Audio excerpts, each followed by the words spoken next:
নমস্কাৰ বন্ধু বান্ধৱীসকল, স্বাগতম জনাইছোঁ অল টিপছ 2.0 MG ইউটিউব চেনেললৈ। বন্ধুসকল, আজিৰ ভিডিঅ'টোত মই NS Selian অথবা নৰ্মাল Selianৰ বিষয়ে আলোচনা কৰিম।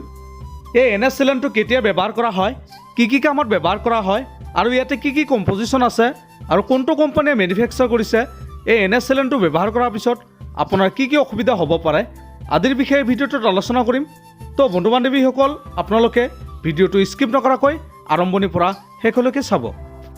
বন্ধুসকল, এই NS Selianটো আপোনালোকে 100 ml 500 ml মাৰ্কেটত পাই যাব আৰু এই NS Selianটোৰ ওজন হ'ল 100 ml।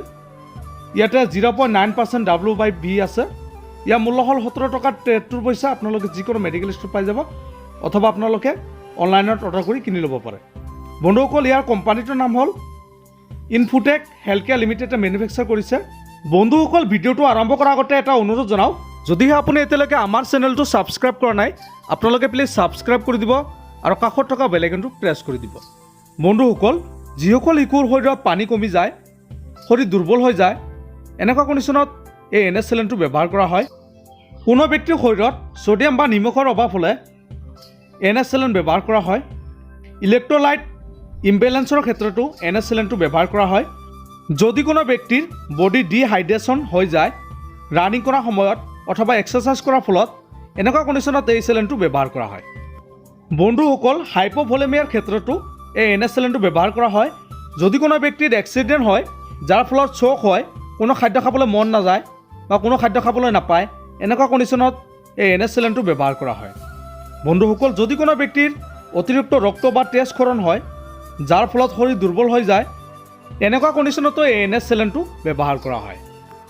বন্ধুসকল, ডায়েবেটিছ ৰোগীৰ বাবে এই Selianটো বহুত কাৰ্যকৰী হয়। এই সকলোবোৰ কণ্ডিশ্যনত এই NS Selianটো ইনজেক্ট কৰা হয়। বন্ধুসকল, যদি কোনো ব্যক্তিৰ ডায়েৰিয়া হয়, যাৰ ফলত শৰীৰ দুৰ্বল হৈ যায়, শৰীৰত পানীৰ পৰিমাণ কমি যায়, এনেকুৱা কণ্ডিশ্যনতো এই NS Selianটো ব্যৱহাৰ কৰা হয়। এই NS Selianটো যিসকল মহিলাই শিশুক স্তনপান কৰায়, সেইসকলৰ বাবে সম্পূৰ্ণ নিৰাপদ হয় আৰু কিডনী বা বৃক্কৰ সমস্যা থকা ব্যক্তিয়ে অলপ ছাইড ইফেক্ট হ'ব পাৰে।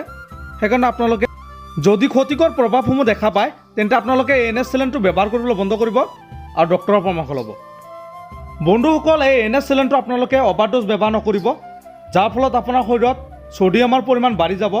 যেনেকৈ আপোনাৰ এইসমূহ সমস্যা কিডনী ফেইল নাইবা হাৰ্ট ফেইল হ'ব পাৰে। বন্ধুসকল, এই NS Selianটোৰ ৰিজাল্ট অতিকে বেছি। আপোনালোকে ব্যৱহাৰ কৰক, নিশ্চয় এনেকুৱা ধৰণৰ কণ্ডিশ্যনৰ পৰা আৰাম পাব। বন্ধুসকল, এই NS Selianটো ব্যৱহাৰ কৰাৰ আগতে আপোনালোকে সদায় ডক্টৰৰ পৰামৰ্শ ল'ব। ডক্টৰৰ পৰামৰ্শ নোহোৱাকৈ আপোনালোকে এই NS Selianটো ব্যৱহাৰ নকৰিব। এই NS Selianটো ব্যৱহাৰ কৰাৰ পিছত আপোনাৰ ছাইড ইফেক্টে দেখা দিব পাৰে, যেনেকৈ আপোনাৰ নাকেৰে পানী সৰা, জ্বৰ হোৱা, joint pain, swelling, skin redness, cold আদি এনেকুৱা ধৰণৰ সমস্যা দেখা দিব পাৰে। বন্ধুসকল, এইবোৰ হ'ল সাধাৰণ ছাইড ইফেক্ট। ইয়াৰ ওপৰত যদি কোনো ধৰণৰ ছাইড ইফেক্টে দেখা দিয়ে, তেন্তে আপোনালোকে এই NS Selianটো ব্যৱহাৰ কৰিবলৈ বন্ধ কৰিব আৰু ডক্টৰৰ পৰামৰ্শ ল'ব। তো বন্ধু বান্ধৱীসকল, আজিৰ ভিডিঅ'টো ইমান আছিল। যদি ভিডিঅ'টো ভাল লাগে, প্লিজ এটা লাইক কৰি দিব আৰু এই NS Selianটোৰ বিষয়ে অধিক জানিবৰ কাৰণে আপোনালোকে কমেণ্ট কৰি জনাই দিব পাৰে। ধন্যবাদ।